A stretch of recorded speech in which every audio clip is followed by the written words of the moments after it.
Good evening, good afternoon, good morning, or whenever you happen to be listening to this. Welcome to the Film Realist Podcast, the film and TV podcast from a complete nobody that's hopefully for somebody. I am your host, Kyle Naranya. Apologies for the delay in this episode. I know there already was one delay because Mandalorian now comes out on Wednesdays, but technology decided for me that I was not going to be recording an episode next week, so this week's episode will be done off of a laptop. But the good news is I have ordered my computer components and hopefully we'll be building my first computer next week. So there will be some video components to the social media moving forward. As I've already stated, The Mandalorian episode 1 of season 3 will be on the review today, as well as a spoiler and non-spoiler review of the latest in the Rocky/Creed saga with Creed 3, Michael B. Jordan's directorial debut. But before getting to Creed, let's get into The Mandalorian. The Mandalorian Chapter 17, The Apostate, was directed by Rick Famuyiwa and written by Jon Favreau. We're 3 seasons into The Mandalorian, and I think things have changed in Star Wars fandom as a whole. There seems to be this sort of separation between people who enjoy The Mandalorian and people who want more premiere television, more similar to something like Andor. Now, I don't know if I necessarily fall into one particular camp in regards to how I feel about Star Wars. I'm not going to get into how I feel about the movies as a whole, but if you're a longtime listener of the show, you know how I feel about particular films. I liked The Last Jedi. Anyway, I think the 3rd season into this show, things certainly do feel a little bit different, given the fact that it's been almost 2 years since the show, or since season 2 of the show. I found it that this certainly felt like the first episode of a season 3. There was a lot of Remember This, where we get to see the Mando. I should say before I even go any further, there's going to be full spoilers for this episode. It came out almost a week ago, so if you haven't watched it yet, skip this whole discussion and then come back maybe once you've watched the episode. That we spend a lot of time with the Mandalorian just hopping around to places that we had seen him before, given the fact that we did have Boba Fett before this as well, which had, ironically, 2 episodes that were just seemed like they were the prequel to season 3 of The Mandalorian. We get to see the Armorer, and we get the big CG spectacle, which this part of the Star Wars universe seems more familiar with, where they fight a giant crocodile/turtle creature, which, apologies, Star Wars creatures are not something that I have a huge grasp on, at least for the lesser known creatures. So if this is something we had seen before, potentially in the expanded lore, then I've not seen it before. But we get to see the Armorer, and she is bestowing a helmet onto a new child to be one of the way, or to be one of their way of being a Mandalorian. The boy says he will not remove his helmet, and I think the spectacle of it was fun. We get to see the Mandalorian flying with his new Nabooan I don't know, ship, which is cool. Like, the spectacle of the show is certainly something I think a lot of people have grasped onto as something they do enjoy, and I think it's a fun way to reintroduce the character. Having not seen him and Grogu again since Boba Fett, I did not enjoy that show as a whole. And there's a little bit of recap in this. There is an actual recap before the episode starts, but we do get to see the character recapping what he's supposed to be doing, which I did find odd. I understand that you need to be functioning in a way where people may not have watched Boba Fett, and you need to explain what the character is going to be doing. But as somebody who did watch those shows and Boba Fett, the rehash I felt was a little bit unnecessary, but that's from my particular perspective. But anyways, he's got to go to Mandalore, so he's got to go see a bunch of people that we know already. We get to see Bo-Katan.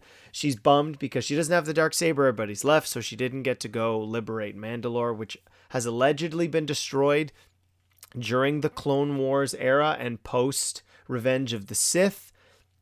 As well as we get to go to Tatooine, and we get to see everybody's favorite trade person, and we get to go to Navarro, where we get to see Apollo Creed. I love how there's a connection between these two universes. It's ridiculous. Of course, I'm talking about Grief Karga, played by Carl Weathers, who has turned Navarro into this amazing pocket in the Outer Rim. They're not connected to the, I guess would be the New Republic that we're running independently on our own. We get to see some pirates, which was certainly an element that I guarantee Dave Filoni put in from something like Clone Wars. We get to see the Mandalorian being that intimidated character that we have become so accustomed to in season 1, but as I think has continually started to disappear from, at least as an aspect, since he's teamed up with Grogu. He seems less cold-blooded, particularly because he's everybody's space daddy, with it being Pedro Pascal, of course, in that role. I like these elements. I like getting to see some of the animated characters in live action. It doesn't always necessarily translate super well. I think that Cad Bane, for the most part, worked, but unfortunately, given the actor that they did put in the prosthetic mask, it didn't have the same thinness because it's an actual human being in that suit, and we have seen that as well as an example in Kenobi with the Grand Inquisitor. Unfortunately, the design I don't think translated super well, but besides that, the thing that I didn't enjoy about this episode in particular was just the silliness. I think was played too hammy to a degree.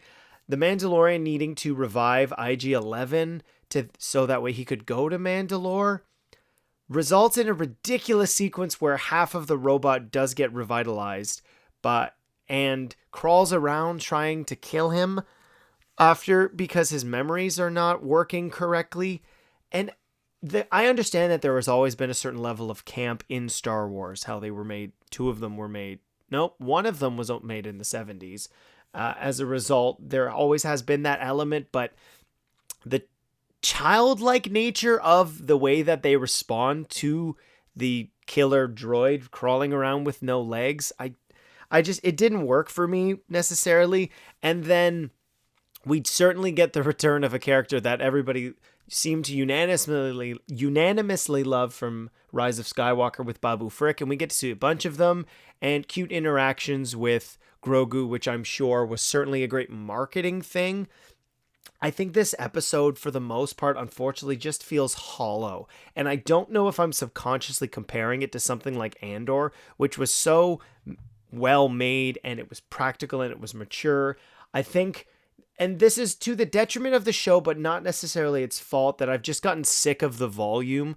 I've always been somebody who really likes practical sets, and the volume as an assistance to that has been something I have enjoyed, but when it seems to be a crutch, particularly with some of the more recent Marvel films, I think it drops the realism of the show. And one of the things that I loved so much about the original trilogy and why I liked certain aspects of The Mandalorian to begin with were that the tangibility to it has been something that has always been one of my favorite aspects of it. There's been a clip trending on Twitter recently of the final battle with the second Death Star in Return of the Jedi, and why those effects hold up so well. Why obviously there are some cartoon or visual effects of the era being 1983, that Millennium Falcon and that side of the Death Star and all the TIE fighters flying around are all practical, and these practical elements enhanced with CGI look better, and it looks incredible 40 years on, which is something to be said for effects that were constantly evolving, even when you compare that to A New Hope, which was 6 years earlier.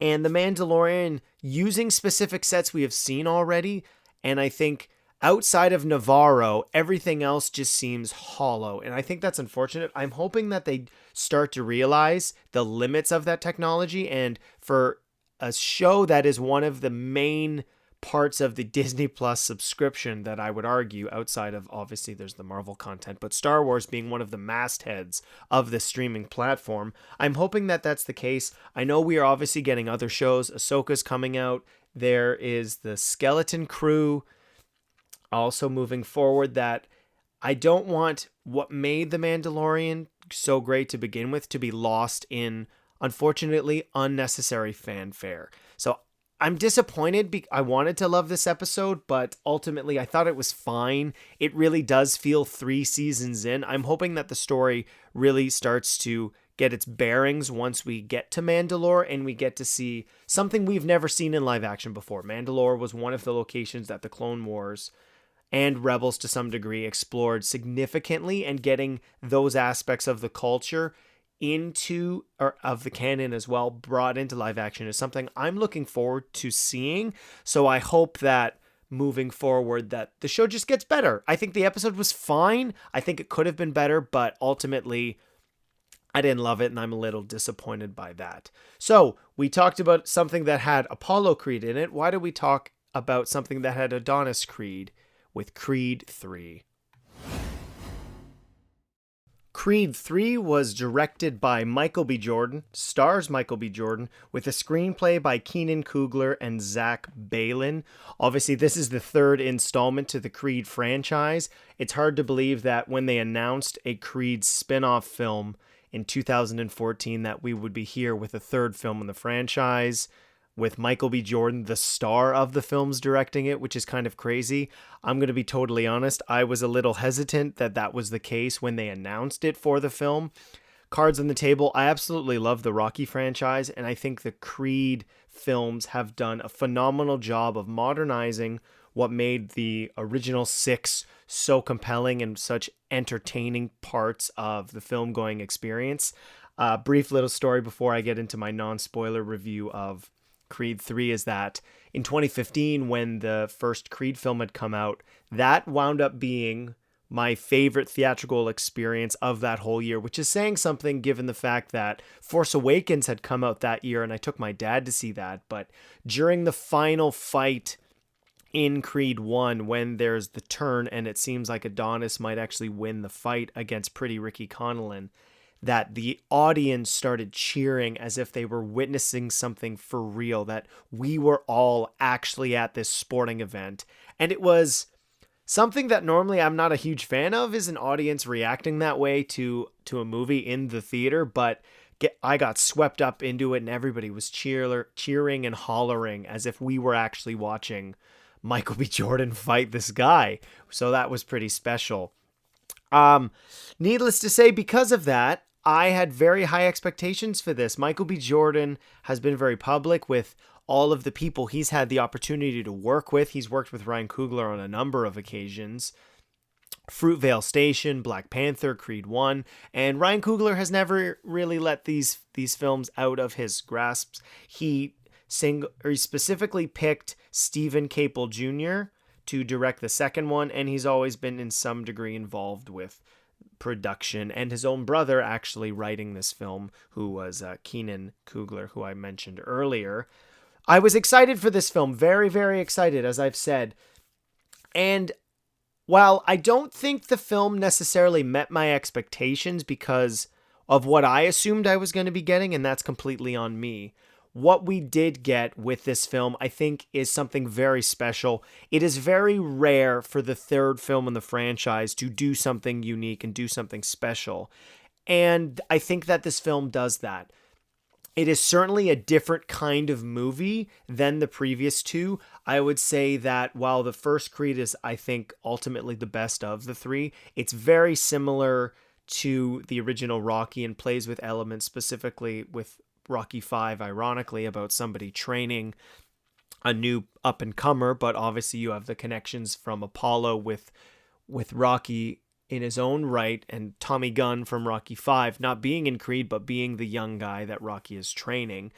And Rocky 4 having heavy elements in Creed 2 with the return of the Dragos, Ivan and Victor, to really pull on the emotional heartstrings of Adonis and the guy who murdered his father in the ring. I think that dynamic that film was able to do was something very interesting, and that this film, Rocky's not in it. That's not a spoiler. Sly's been pretty public with the fact that he's not in the film, and so in that right, Adonis is out of Rocky's shadow. He is living in this world on his own. He does not have Rocky to fall back on, regardless of the fact that probably he could make a phone call. But to some degree, I think that Creed 2 successfully did end Rocky's story, not with killing him off, but showing him fly off to potentially Vancouver to meet up with his his son Robbie, and meet his families, particularly his son, which was, I think, a phenomenal moment in Creed 2.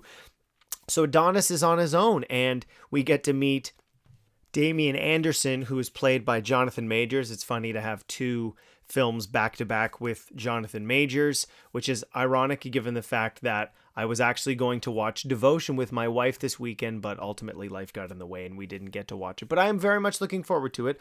Also, another movie that has Glenn Powell as a pilot, which I think is quite funny after Top Gun Maverick. But what this film does really well is, without getting into specifics, it gets to explore more of Adonis's life prior to meeting Rocky, as well as prior to kind of him figuring his life out while he lived with Marianne Creed, played by Felicia Rashad.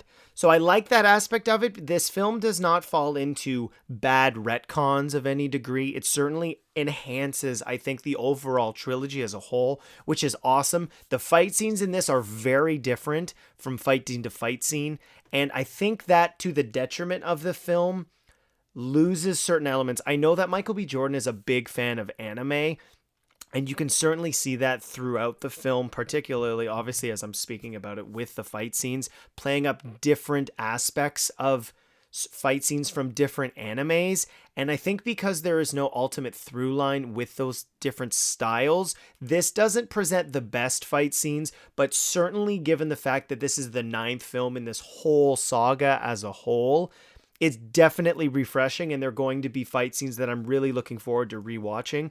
I was just saying to my wife this weekend that I wanted to go back and see it because there are elements of the fight scene, particularly at the very end, that I think I missed. But because there are certain elements introduced and ultimately dropped, I think it hurts it a little bit, particularly with what Donnie's skill level may be ultimately when he is fighting Damian, who he does have a significant amount of history with, and I don't want to get into that right now, but that could have been played up with the fight, and I think that gets dropped a little bit to some degree, which I do think is a misstep. But on the whole, I think this is a wildly entertaining film. I think it's the most personal and has the most drama that we've seen out of a Creed Rocky film in quite a long time. The performances from Tessa Thompson, Michael B., Jonathan Majors are amazing. Felicia Rashad is very good in the movie as well. I think her continual connection to Apollo is certainly something that I think they use really well for Adonis to lean on. And I don't think it feels that Rocky's missing. I don't think that you're missing that aspect of the film because of what this movie is about, being about Adonis's own legacy and his relationships with these characters and how they are put to the test to some degree with his daughter, with his wife, and ultimately with himself personally and how he feels about himself as an individual. So I think that you're going to get a very entertaining film. You're also going to get a very dramatic film, and I think this was certainly a successful directorial debut for Michael B. Jordan, and I'm looking forward to seeing what he does in the long run. Now, I'm going to get into spoilers, so if you haven't seen the film, I'll see you at the end. Spoilers for Creed 3 are ahead. So Damian Diamond Dame Anderson, played by Jonathan Majors, is a phenomenal character in this film. I think that we are not truly getting a villain, which has been something that has been trending more and more frequently, notably, ironically, with Michael B. Jordan in Black Panther, until they do something awful. But his relationship with Adonis goes all the way back to when they were kids, and actually, Damian was the boxer, and Adonis was his buddy he carried around, and it was clear in the introduction that Damian was into harder things. He has a gun, which ultimately is his downfall when we do get to see Adonis, who sees one of the people who was a foster care parent for him when he was younger. And Adonis, with that temper we have seen from him from all 3 films, assaults him, and ultimately Damian saves Adonis with a gun and is arrested and has been in jail for this entire time, which has been why we have not heard of him, and particularly with the events that had happened at the foster home, why we've not heard about it, which I think, while being a retcon, does fit in with the film. I talked about fight elements, and I might as well get into them now because we do get to see a fight after this opening sequence, which is that Donnie is fighting Pretty Ricky Connell, and again, to for his retirement match to maintain being champion of the world. And what this film introduces that does not carry over into Adonis actually only fights twice in this film, which is something that is not typical for the Rocky convention, but it was something that I appreciated because they do something different, and I will get into that shortly, is that he almost has a sort of detective fight style similar to what was introduced with the Robert Downey Jr. Sherlock Holmes movies. And it's certainly captivating, and it's something we have not seen from any of the boxing films in this Rocky film saga. And I thought it was really cool. It's certainly a new visual language for a boxing fight, at least that I can remember. And it's not used again, even with the climax, which I think what would have enhanced that, which is we know that Damien knows a lot of Adonis's moves. Adonis may have learned a bunch of them from him. And I was half expecting him to try this style with his fight against Damien in the climax of the film and ultimately it not work, so he has to change it up and try something different. That is a hallmark of the Rocky franchise, and surprising the opponent with a different thing, swinging left, starting right, vice versa, hitting high, hitting low, tiring the person out. These are all conventions that have been used in multiple different Rocky films, and it's dropped, and I thought that was unfortunate because I think it would have added a level of connection between the two characters, particularly with their fighting style. But obviously he does win and he retires, and we're given a time jump for a significant amount of time. Obviously his daughter is much older than when we saw her at the end of Creed 2. I believe timeline-wise that this happens very close after Creed 2 because Pretty Ricky Conlon is out of jail, and he is maintaining as champion of the world, and he starts to retire into that Rocky 5 Balboa where he is just running out of the Delphi gym and there is a new champion. Damien, played by Jonathan Majors, is incredible. I think that this character was certainly somebody who could easily have been a kind of Mr. T knockoff from Rocky 3, but the level of depth that they play with this character, whether that's down to the writing, the direction, or Jonathan Majors' performance alone, is something really, really special. And I think that I'm very happy that this guy at least is involved to some degree with the Marvel Cinematic Universe as Kang, whichever version we do get moving forward with Kang's Dynasty, that he's a very special actor and he does a lot with little and a lot with a lot, which is, needless to say, he gives a phenomenal performance in this. The chemistry between him and Michael B. Jordan is impeccable. You really do feel the sense of history between the two of them. But that's not all that the movie has to offer. The evolving relationship between Tessa Thompson and Michael B. Jordan, Bianca and Adonis clearly have had an evolved relationship. It clearly seems to be healthy. She's had to give up playing music because of her degenerative hearing loss. And an aspect of the film that is mentioned, but however is not really addressed near the end, I think there could have been a line of dialogue addressing the fact that regardless of if she does have what she feels is like one more performance left in her, that she doesn't want to potentially lose hearing his voice or something. But it's an element that's introduced and explored to some degree, but I don't think it has a finite conclusion, which I found interesting.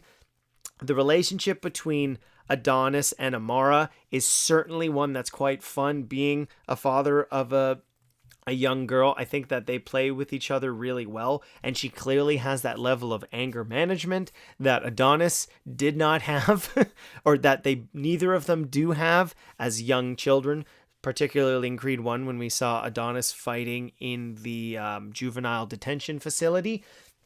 And I like the fact that you don't paint either character with the villain brush, even Adonis to some degree, but that people have made choices and ultimately it's affected their relationships, which is one of the reasons why we haven't heard about Damien. And I think this fits really well in with the story, is that Marianne Creed, Adonis's stepmom, once Damien was in prison, prevented him from getting the letters that Damien had been writing to him, leading Damien to believe that he had been abandoned by Adonis. So that built-in resentment, I'm in jail because I had to protect you, you ran away, really builds in that character over the 18 years that he was in prison, and leads to the motivation that I'm going to take everything that you have because you took everything from me. Whether that's right or wrong, I think was a really interesting dynamic, in the fact that Donnie, to some degree, does have that feeling in himself. I let this guy down. I wasn't there for him. And it leads to some uncertainty in terms of the decisions he makes.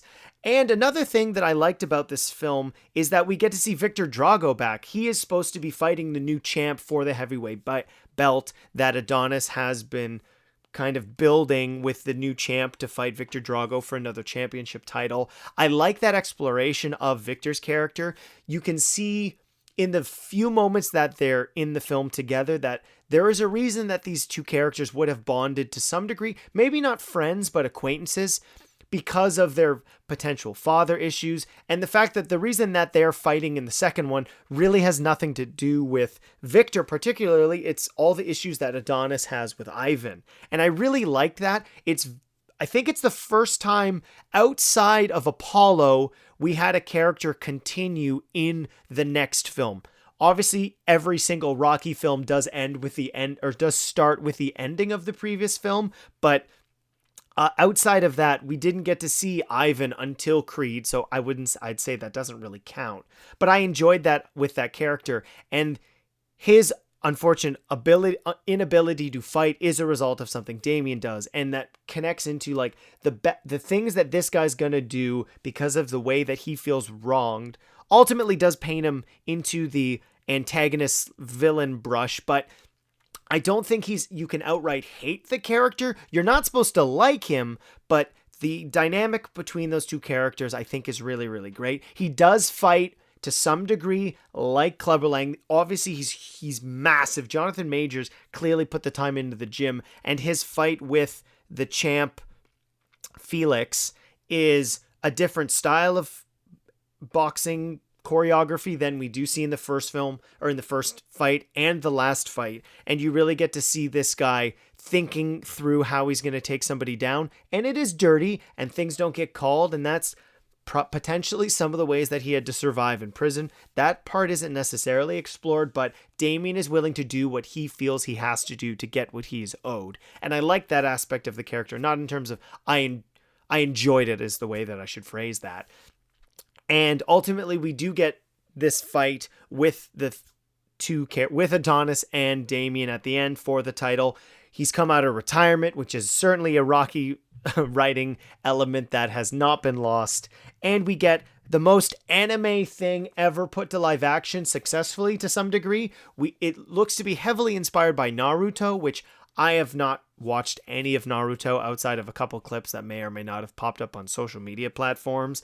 But the audience falling away, the speed to which the characters are fighting, no sound of any degree, slow motion, speed ramping, all of it is used in a different way than we've seen in any of the fights before. And I think slightly to its detriment, you lose track of time with how long they've been fighting. It seems to jump very quickly to the 12th round, where we ultimately get to see Adonis win. And that's where I wish some of the history with the two characters came from. Like, oh, you're going to do this, I know you're going to do that. Kind of like a tic-tac-toe back and forth gets lost in the style of the fight, which is unfortunate, because as much as action sequences are compelling and half of the reason we see these films, I think the story gets dropped a little to some degree. And I think that the choice of shots is really, really great.